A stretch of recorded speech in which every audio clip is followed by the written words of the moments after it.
Welcome to the Take the North podcast. I'm David Haugh on the Mully and Haugh Show on 670 The Score. Dan Wiederer from the Chicago Tribune up at Haugh Hall, talking to you today after Shane Waldron, the offensive coordinator for the Bears, finally got a chance to address the Bears media.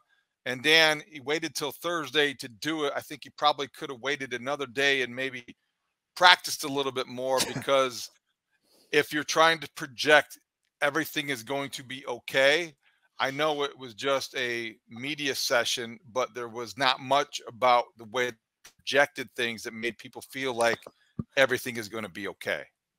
I agree with you wholeheartedly. I do think that what you put on the field on Sunday afternoon for 3 hours is exponentially more important than what you put in front of a assembled crowd of reporters on a Thursday afternoon. But presence matters and authority matters. And I think what we're feeling in this week, as the Bears are at a bit of a crisis crossroads here at 1-2, is that there may even be some internal questions about whether they're in the right coaching hands to take the steps they need to take in 2024 to become the team that they believe they can be.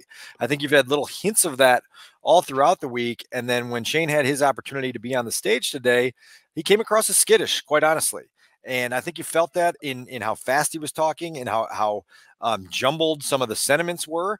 And at one point, David, during that exchange, I just wrote in my notebook, take a breath, man, because it just felt like he was on a witness stand feeling defensive and skittish and just not really having command of how to get the whole thing settled down. His role here is to get things settled down today, not a win in that department.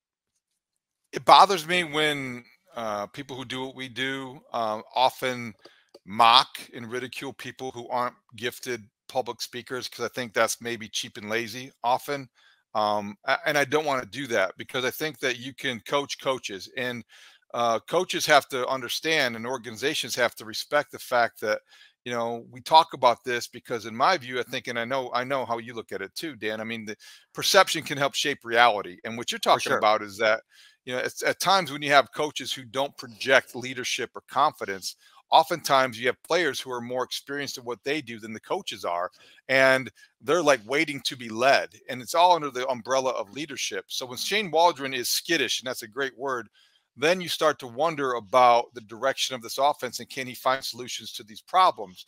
I also think that when I talk about coaches needing coaching, somebody needs to get in that building. Somebody needs to get to Shane Waldron the way they got to Matt Eberflus, who has improved his public demeanor at times and has he has his moments, but the point being, before Shane Waldron faces the microphones again and these questions, he needs to be told some things that he didn't do well today.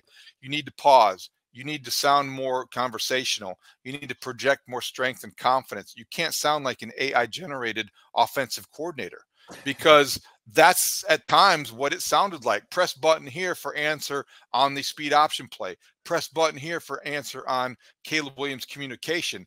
And you can't do that because it sounds too rehearsed and it sounds less than authentic. And I think what you're trying to do is project calm and leadership, and he just missed an opportunity to do that. I talk about things being at a crisis crossroads, and this is part of it, right? It's about trying to show direction. It's about trying to show command of where you're trying to take things. And right now, you just have more questions than you have answers. And the Chicago Bears have to get this figured out. This is a very important week on a lot of different levels. And we can talk about it more in a little bit about the psychological stakes of this game on Sunday afternoon. But the first thing that has to happen is you have to have some belief that there's going to be a breakthrough soon. I think the one reason that I was very, very bullish on this team coming out of the preseason and at the end of training camp is because I had faith in the leadership in the locker room to be able to take ownership of things if they got a little bit rocky. That's one thing this week that seems to be coming into fruition, or at least taking place in a productive manner. And Shane started his news conference this afternoon by lauding the four offensive captains, DJ Moore, Caleb Williams, Cole Kmet, Marcedes Lewis, for being very forthright in their communication, for being very assertive in their communication. Now it's all about figuring out what was communicated and what the response is going to be to that coach-player, player-coach back and forth. That's a big deal right now, David.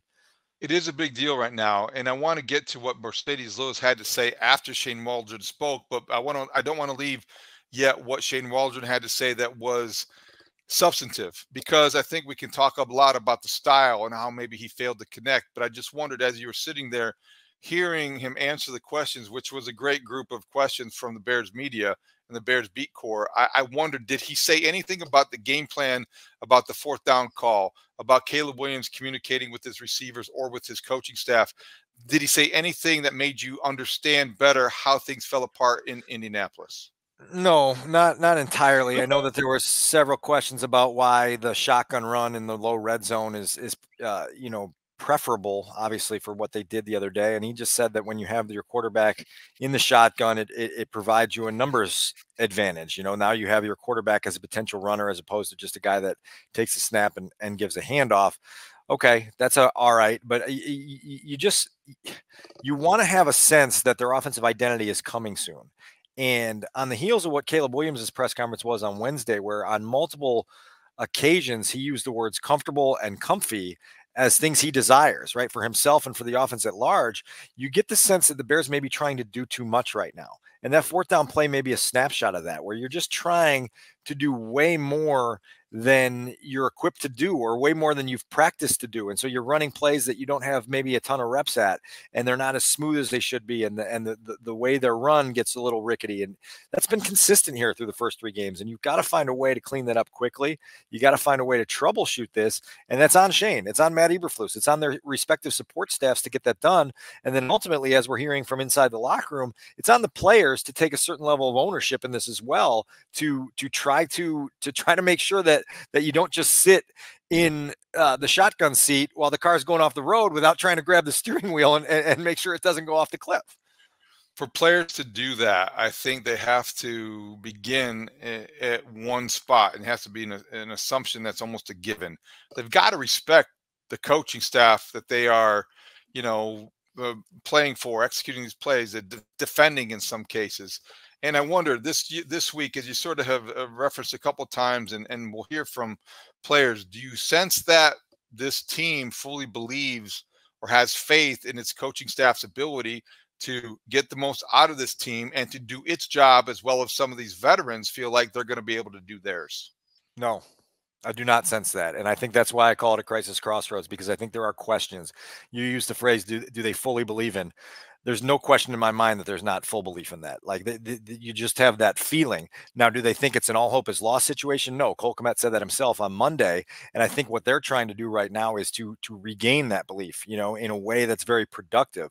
I do think you have some very, very good voices. We talked about it on Monday with Cole and Kevin Byard, in terms of guys who don't dodge reality. They look in the mirror, they acknowledge what they see, and then they explain how it can improve, as opposed to looking in the mirror, seeing something completely different and trying to convince the whole entire outside world that it's not what you actually see, And so it's really delicate in that regard, David. And so I think that's part of what the Bears are facing here. I think what jostles me, probably to a smaller extent than it jostles some of the people that have been here for a while, players in the locker room, that is the fact that we're in this mode again. Every year it seems like we get in this mode. It's the second straight year we're in it in September, where you're looking around going, oh my God, are there answers to help this thing from crumbling right before our very eyes? And I think that's the process they're in.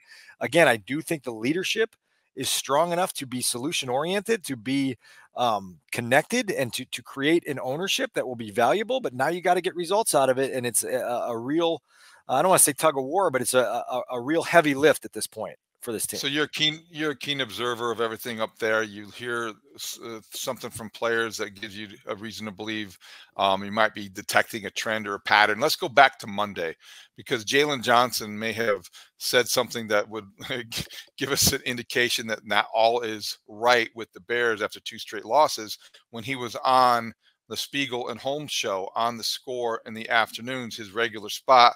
He spoke this week. Jalen Johnson, this was what he had to say about the things we're talking about right now. Does it feel dangerous right now in terms of what you want your season to be overall? 100%. I think, too, it's just, I feel like after 2 games, I feel like you get to that point where you either going to change some things, or you kind of go, I can't even say go into the team. You can start looking and start going into that mode of, man, forget it, and things like that. So I feel like really, especially early, when you had that high coming into the season, you win the first game, and now it's okay, you drop 2. If you drop 3, then it's like, where are we at with things? So really just wanting to get back on track. And especially I think, too, we had the benefit of, I guess, losing those 2 games to AFC opponents. So I think when it comes to the long haul and winning the division and winning, and not winning, and getting into the playoffs, these next 2 games, I think we play the Rams and then we play the Panthers. So we need these 2 games. We need these NFC games. We got to start off right. So I think really for us, knowing which games are the gotta have it, and not just the ones that kind of just pad your record a little bit. But there's definitely a sense of urgency with the Rams coming in. They're a good team. I mean, they keep finding ways to win. They had no business winning again. They won yesterday. So really just know for us, no matter who they don't have or who they do have, they're going to find a way to try to get the job done. So especially for us, we got to come in and defend our home turf. Dan, you like the sense of urgency. Not sure I'd be crazy to hear kind of the hints of unrest. I mean, there's no question that what you heard is what I heard. The hints of unrest. He used the phrase, guys are on the verge of going into the mode of, man, forget it. And so you think about what 1-3 would mean with another 3-game losing streak in the month of September in terms of what you just talked about a minute ago, the belief, how quickly that erodes from September 1st to September 30th if you're not able to get this done on Sunday. And when Jalen acknowledged Matt Spiegel's description of this team being in a spot that's quote unquote dangerous as 100%, that is 100% an acknowledgement that there's a little bit of unrest here and they're trying to get this back. Again, this is another captain. We talked about Cole and Kevin on Monday. We're talking about Marcedes Lewis and Jalen Johnson. These are the voices of the team for a reason, and they're the leaders of this team. And so what they say projects, what they say matters. And I think you're right. I think you do sense some hesitance in there that if you don't get it turned around soon, you might lose some people in that locker room. And using that as the backdrop and maybe the context of what we heard from Caleb Williams on Wednesday, talking about the communication and the coach communication between him and the coaching staff, or the coaches doing a better job with players. I think that it's not that much of a stretch or a leap to wonder if he was alluding to the same thing that maybe Jalen Johnson was expressing. And there just seems to be a lot more the Bears aren't as cohesive as you would like the first month of the season. Here we go again. It feels like last year they had, a dysfunctional crisis they had to address, and they were losing all the games, 0-4. They're 1 loss away from starting 1-3 and avoiding that quick start that everybody came into the season agreeing they needed to have. And I think that's why today it was great when you guys caught up with Marcedes Lewis after Shane Waldron to address what you heard from the offensive coordinator, asking a guy who's in a position to know because he's heard from so many offensive coordinators and he is a captain. How would you describe the Marcedes Lewis exchange? Yeah, there's a lot to it, and we'll play a little bit of it, and then we'll react and discuss some of the other things that Marcedes said. But I think you have a guy here that understands how to get the collective ownership of the locker room to try to figure out a path that gets them to a solution to what's been bothering them. And so when he, along with Caleb Williams and DJ Moore and Cole Kmet, go and talk to Shane Waldron, it means something. And the coaches have to have that open-mindedness to listen and to offer the back and forth that makes things happen. I asked Marcedes when they went to Shane Waldron what exactly the message was that they were trying to get across. Here's what he had to say on that. I think mainly just continue to be vocal about the things that he sees, and don't feel like you can't point guys out, from the oldest guy in the room and me to the youngest guy. Like, don't feel like you can't, coaches. I want to be coached. I want to be great. Like, this is not, it's just not for play. You know what I mean? Like, this is our job. And we understand that, it's a high, stressful and production-based business, and we all got to be doing the same things or everybody gets fired, right? So ego is supposed to be left at the door, and that's what it's about. And, he's very receptive to that. And I think, obviously, coming in, we got a bunch of dudes, right? Not just guys on the team or on this offense. We have dudes that have done it at a high level. And so sometimes as a coach coming in, you may, be walking on eggshells, and I just kind of put that to bed. Like, it's not – nobody's sensitive in here. We want to win games just as bad as you do, and it's a collaborative effort in everything. This is not Pop Warner. This is we work together side by side to get things done, and Yeah, that's really what my message was. I mean, David, this overlaps.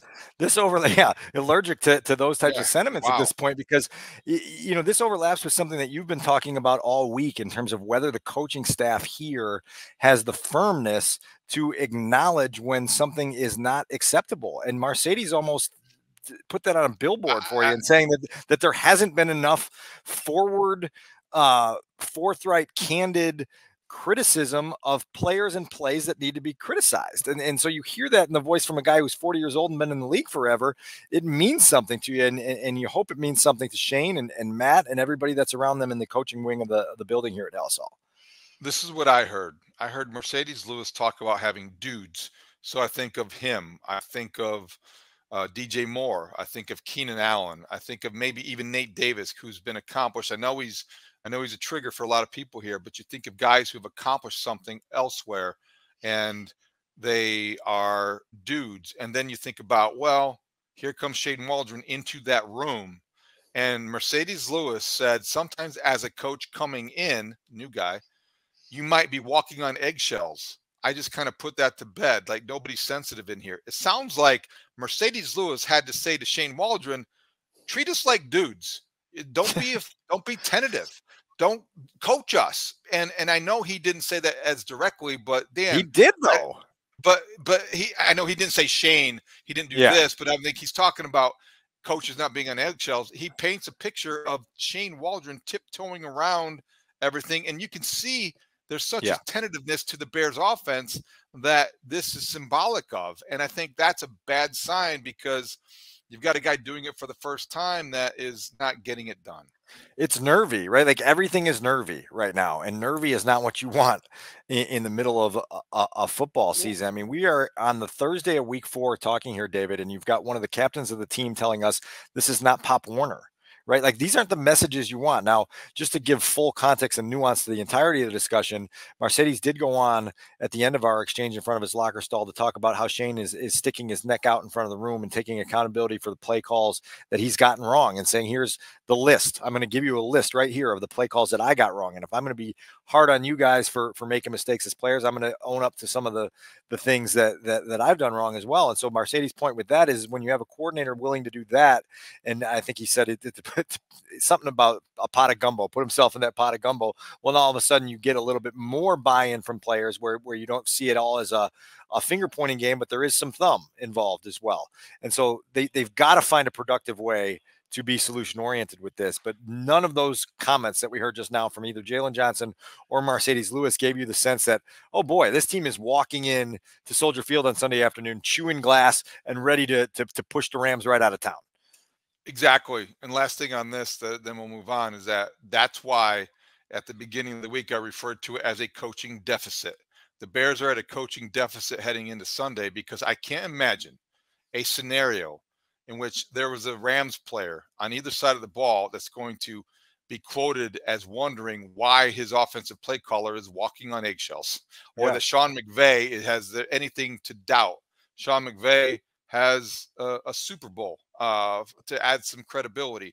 The staff is there and proven, and probably has the respect that maybe this one lacks, which is a problem 3 games into Matt Eberflus's 3rd season. So keep an eye on that. Great stuff from Marcedes Lewis today, and putting it all together, because I do think that's one of the biggest themes of the week. No question about it. And now they've got to apply this to a 3-hour span from noon until 3:30 on Sunday afternoon, and see what results they can get out of it. Let's move on and get to our What to Watch segment with our predictions.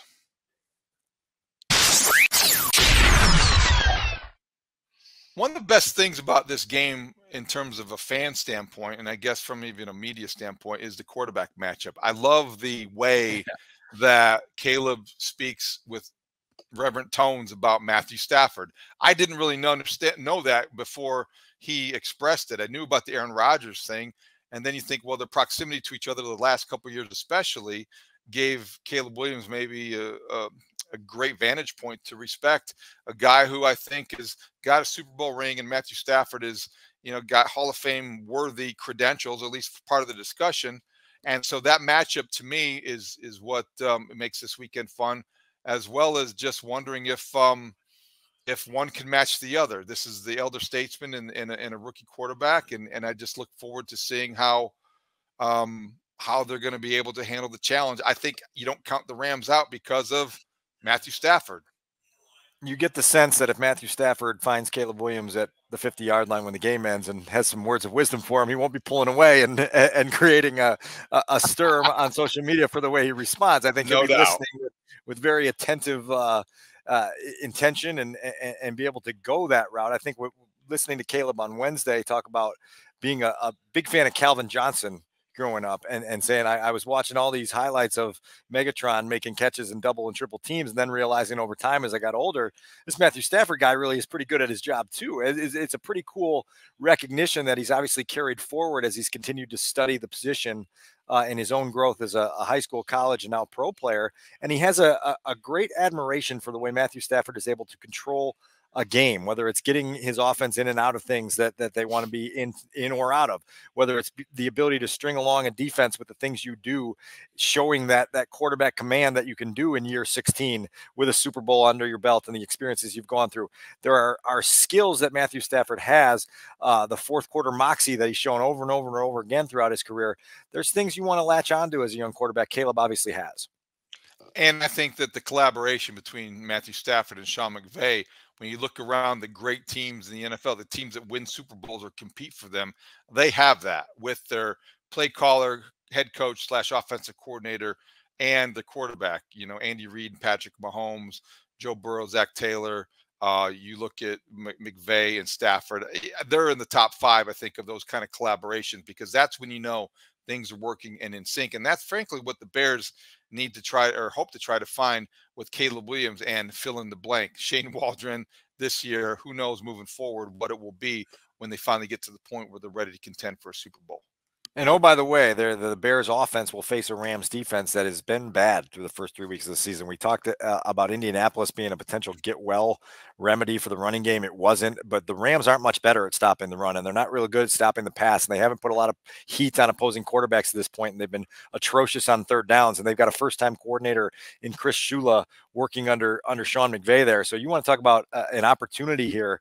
The Bears better be ready and sharp and on their details and on the same page as everyone here has said 100 times this week to be able to take advantage of what should be a get well home game at Soldier Field. So let's look at that offensive line across the way from left to right. I know Braxton Jones has been banged up. Darnell Wright has been banged up with the back issue. Nate Davis, not quite sure where he is with the groin or just being benched and bad. You have Matt Pryor, who's ready to play any one of 3 positions if asked and needed. Tevin Jenkins, didn't he have a deep thigh bruise after week 2? What's his status? And Coleman Shelton, he's playing against his former team. I would imagine he would have some motivation. Karan Amagaji, he was mentioned this week. I don't know if he's ready to go in live action. Dan, how would you describe the offensive line dilemma, and how do you think it'll line up?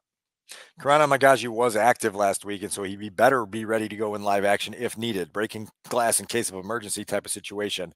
Darnell Wright dealing with a back issue. The Bears are going to keep an eye on that. It seems like it's trending in the right direction, and he was able to get back on the practice field on Thursday, which is a good sign, but now you've got to see how things respond and how things go on Friday, and then as we get closer to kickoff, where he's at. Darnell Wright has showed some toughness last year and playing through some injury. I would expect him to do everything he can to be out on the field on Sunday, but if he's not, now you've got to reshuffle a bunch of things. And as you mentioned, Matt Pryor was a guy that became a stopgap for you at right guard.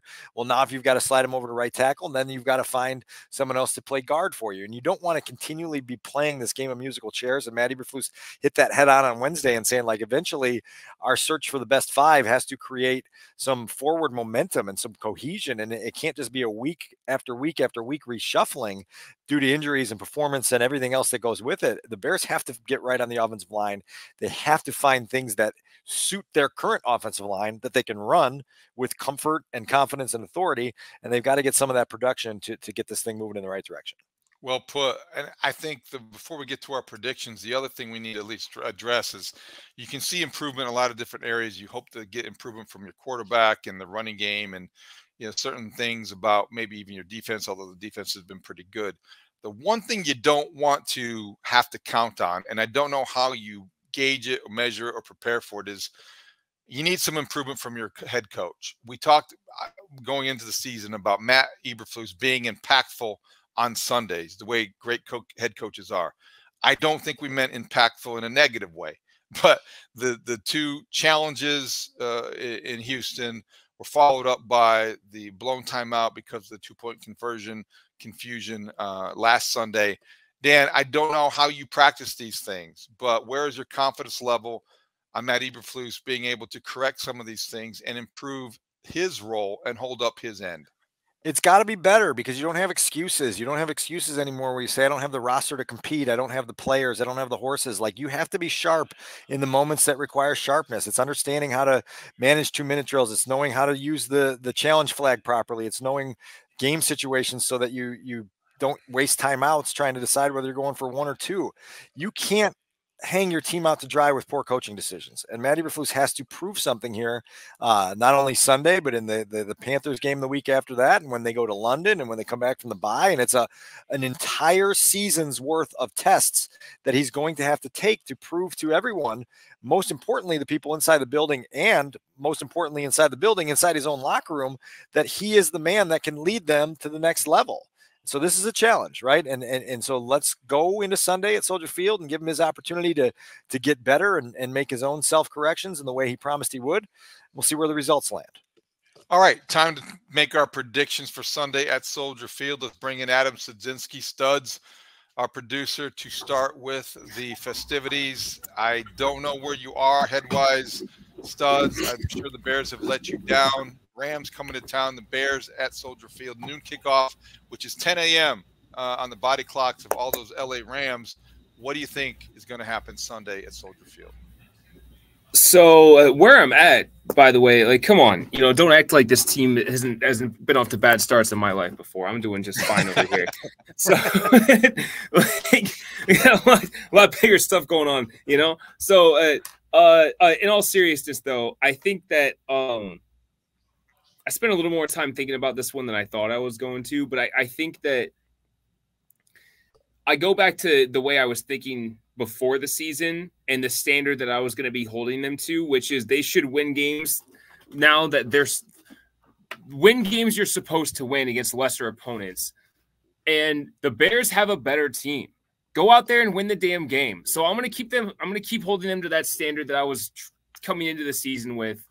Go beat it. Go put up points on a defense that has not been good. Like, just run the damn ball and put up some points. And I think they're going to finally be able to do it after some of the conversations we've been hearing from Haugh and come out of here with a win and get back to 2-2. So I'm going to say Bears. I don't want to set the bar too high here. Bears 20, Rams 17, and they get out of there with a win, and things start to look a little better. David, you were asking earlier for someone to come coach Shane Waldron on how to message. Studs, I think, just did a great job there of being authoritative and having some presence and speaking what the standard should be around here. Beat teams that you should beat. So here's my prediction for Sunday afternoon. Okay. I'm calling it the Oxygen Bowl because the winner gets back to 500 and the winner gets to take that big that breath of relief that comes with winning a game like this. Got the exact same score as Studs has. I've got 20-17, but I'm picking the visitors to win this football game on Sunday. And here's my reasoning. I think that I should have faith in the Bears to put their best foot forward offensively against this particular defense. You would think that a really strong Bears defense could be able to have their way with a Rams offense that, even though they have Matthew Stafford as their trigger man, have a bunch of injuries that are going to make them depleted when they come here. But whenever I have doubt, I ask myself, who's got the better quarterback? Who's got the better head coach? Who's got more confidence in this moment? That's a clean sweep for the Los Angeles Rams.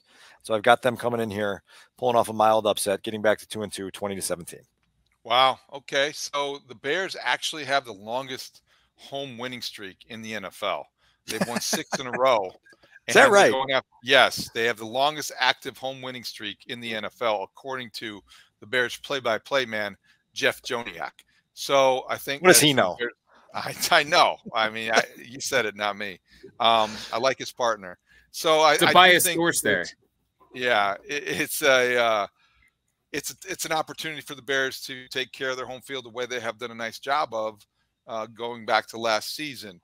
I also think that last weekend in Indianapolis shook my confidence in pretty much everything. As I wrote, as we talked about, everything you believed about the Bears going into the season, you were given reason to question or doubt after that game. It was that bad.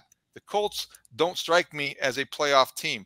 They don't look like a team that's going to win more than they lose. That's a bad loss. And I just think that there are things that are troubling to me that weren't necessarily troubling as I enjoyed the Hard Knocks bounce of enthusiasm. It's dead. Hard Knocks honeymoon over. This is a team that's going to have a coaching deficit on Sunday. When in doubt, go with the collaboration of quarterback and head coach that you trust. I don't trust the Bears. I do trust Sean McVay and Matthew Stafford. He could be throwing to a guy they signed on Friday on the way to the airport at LAX, and they would still probably catch 4 passes, and he would put him in stride in the right position to succeed. The Bears are going to lose this game 23-20. Making a note to myself here to schedule an emergency appointment with my therapist for next week. All right. You guys are leaving me on an island over here. Come on. I know. Well, you got a great opportunity to say, I told you so in the post game. So those are our predictions. Let's move the chains now, talking about what else is at stake this weekend.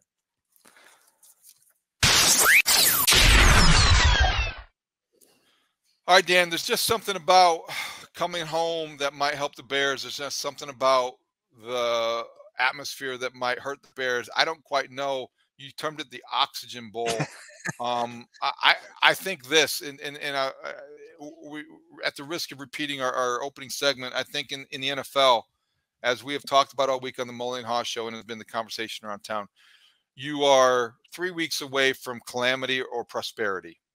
Always, whether or not you're in the midst of, no matter how good things might be seem to going or how bad things are. The Bears could lose their 3rd straight game on Sunday to the Rams. If they lose 3 straight, then things get louder when you're talking about, why did they hire Shane Waldron? Why did they retain Matt Eberflus? Why didn't Ryan Poles put together a better offensive line?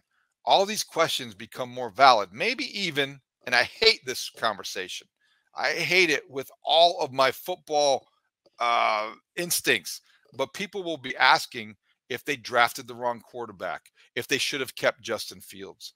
These are the kinds of things, the conversations that a win might cease or at least suppress. But if you lose, it's open season on every aspect of everything at Halas Hall. And I think that part of me wants the Bears to avoid it. The other part of me doesn't think they can. So I am fully of the belief that there is much more psychological damage that would be done with a loss Sunday than there would be confidence gained from a win.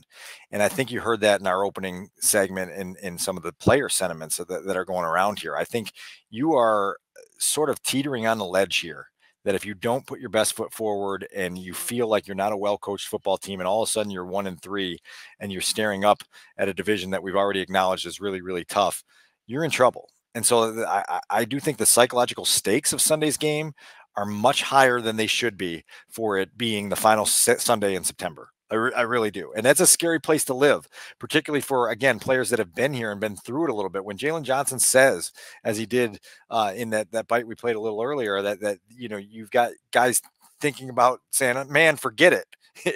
if you lose a game in disappointing fashion again, it's dangerous. It's a dangerous territory to be in. I don't know how the Bears get themselves in the proper headspace to get through that in a week like this.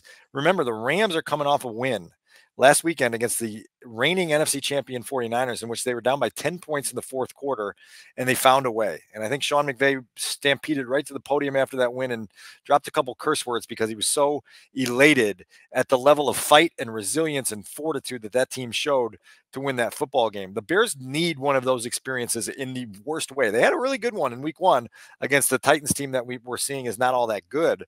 You need more of that to create that collective swell of confidence, belief, and unity. And it was a coaching move, a fake punt that turned things around in that Rams game. That was something that that's how you build belief in a coaching infrastructure and a head coach and his judgment, in his game day operation and his ability to impact games in a positive way rather than a negative way. So lots at stake. The Oxygen Bowl begins at noon on the lakefront. Let's wrap things up with our 2-minute drill.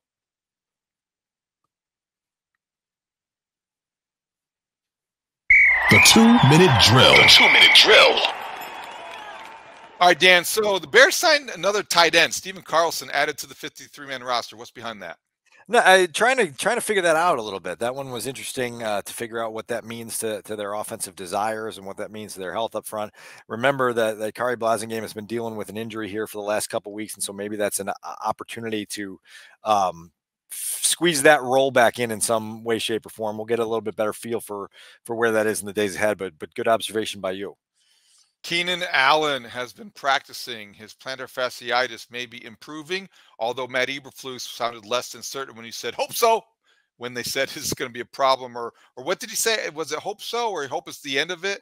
It doesn't sound like it's going to go away. What role do you think Keenan Allen plays in this passing game on Sunday? How badly do they need him? We have actually asked for the last couple of days if we can talk to Keenan Allen now that he's back on the practice field, and the answer we've gotten from inside Haugh Hall has also been hope so. And we still haven't got him. Keenan's supposed to talk on Friday, so we'll get a better feel for what his physical limitations are, where he's at as he tries to make his way back and make an impact for this team. Where I've stood on this all along. This is an eye test thing, and it's about an eye test in practice. It's about an eye test on Sundays, and you have to find a way to manage this short term while also viewing it long term so that he can be maximally helpful to you for the rest of the season, because you need things that are going to help your young quarterback grow. Keenan's at a spot right now that's a little precarious, I think, and it's made an impact on the Bears offense. Subplot to this whole thing we're talking about, if they lose and things start to get a little bit shaky or skittish, I love that word. You've got Rome Odunze breaking out. You got DJ Moore getting paid. I do wonder, as Keenan Allen enters a contract year, if he becomes healthier, what happens to the targets? Who gets loudest? How does that chemistry work behind the scenes in the passing game? I don't see that being an issue any way, shape, or form. This is one of the more low maintenance trios that you're going to find in the NFL. But look, like that was a breakout moment in Indy for Rome Odunze, and you want to see him build on it. And I think you heard Caleb Williams' confidence on Wednesday, just talking about how he understands that these two are going to be together for a long time. So every opportunity they have to kind of grow that chemistry and grow that timing and develop that rapport with production is important. And it was important last week against the Colts. Hopefully that carries forward with or without Keenan Allen. I tend to remember, or I think I remember that, was Travis Bell from Kennesaw State? Is that a 7th-round draft pick? He's back in town. Back on the practice squad. He was one of Ryan Poles' favorite players. That would have been the 22 draft, I believe, or the 20. I lose track of all these things, but it was 23 draft. So this would be year 2. He's back on the practice squad for the Bears, and so a return to Haugh Hall. One of the more well-liked players, both in the defensive line room and by the coaching staff overall. So good to see him get another opportunity here at Haugh Hall, and we'll see where that goes from here. But a fun reunion in an otherwise tense week here at Haugh Hall. Is the rumor true, and you're writing about one of your favorite ex-Bears quarterbacks, Mark Sanchez? Is he finding his way in the Tribune again? Already written. So it was at chicagotribune.com right now. I think it will be in your Saturday newspaper for those who are the podcast listeners that are still getting their print product delivered to their driveway. There's about 3 of them, I think, out there. But we talked about this in week 1. I had a long conversation right before the season started with Mark Sanchez about the Caleb Williams experience. Obviously, a lot of overlap between two guys that played at USC, were top 5 draft picks in major media markets, were drafted to teams that had defensive-minded coaches with really good units on that side of the ball. Mark has a ton of good insight on what Caleb is experiencing right now and what the Bears are faced with as their sort of challenge to simultaneously develop a quarterback for the long term while in the short term trying to find that win now mentality. And there's a balance there, and it's a little bit difficult. You want to check that piece out because the Sanchez brings wisdom to the print product, and he brings wisdom to our podcast by extension. Oh, no doubt about it. I always have a smile on my face when I hear Mark Sanchez talking football. I'm glad you tracked him down. He's going to be with Adam Amin on Sunday. Correct. Back in the booth the second time at Soldier Field. Yep. So that's another hook there, and he was obviously there in the opener, and we'll continue to share some of his insight there. They're quite good together. I think they have a good chemistry. They definitely know what they're watching. And I mean, Adam Amin is terrific at whatever sport he does. So I guess that's going to be a treat for Bears fans Sunday at noon. And we will be back Sunday after the game with a post-game podcast reaction to whatever happens. We'll see if Studs is right. He picked the Bears, or Dan and I prevail. We picked the Rams. We'll find out exactly what happened, put it into some sort of perspective, or just rant for about 15 or 20 minutes. Anything else, Dan, before we get out? Yeah, this is my last sentiment here, and you can react very quickly, but I don't know if I can do this again, right? Like there are some years where the circus breaks out here at Hallis Hall, and you say, okay, cool, I'm going to go get my popcorn, and I'm going to get my pen out, and I'm going to chronicle all of the ways that this organization finds to fall apart. I don't know if I can do it. I have no choice, and I'm gonna do whatever happens here in the weeks ahead. But if this falls apart here, David, with a season that 3 weeks ago had such hope and now is again dangling on the cliff, I don't know. That's why I joked with you as we were making our predictions that I need to make a surprise visit to my therapist to get myself back in the right headspace, because I just don't think any of us saw this getting to this point this quickly. I respect where you're coming from. I agree with your sentiments, and I'm not asking for sympathy. But, okay, now take the Bears' dysfunction, and if this falls apart, and then you put it at the end of a White Sox season that has been historically bad. The Cub level of disappointment, which I have argued on the air, has been even more disappointing in terms of expectations than what the White Sox endured. The Blackhawks have been so far out of the playoffs for so long, I can't even remember the last time they had hockey in April or May in Chicago. And then the Bulls have slid into irrelevance, and they're worried about protecting a top 10 draft pick by being bad enough to get it. I'm going crazy myself. So I can't afford this to happen or go south either. So we both have similar investments emotionally into what happens. And that's not meaning we're rooting for an outcome. I think we're just hoping that we can avoid digging in, because this feels so familiar. If this gets off the rails, we have done it before and written and talked about it in a way that we would like to avoid writing and talking about it again. I've been having fun covering this team really since the spring, and the thought of not having fun covering this team is a little jarring. It's a little daunting. You and I both picked the Rams to win on Sunday. Maybe the Bears will prove us wrong. Maybe they will, but you can find out what we have to say right here on the Take the North pod on your free Odyssey app, or you can watch us on the 670 Scores YouTube page. For Adam Sadzinski and Dan Wiederer, I'm David Haugh. Thank you for listening and watching the Take the North podcast. Great talk. See you out there.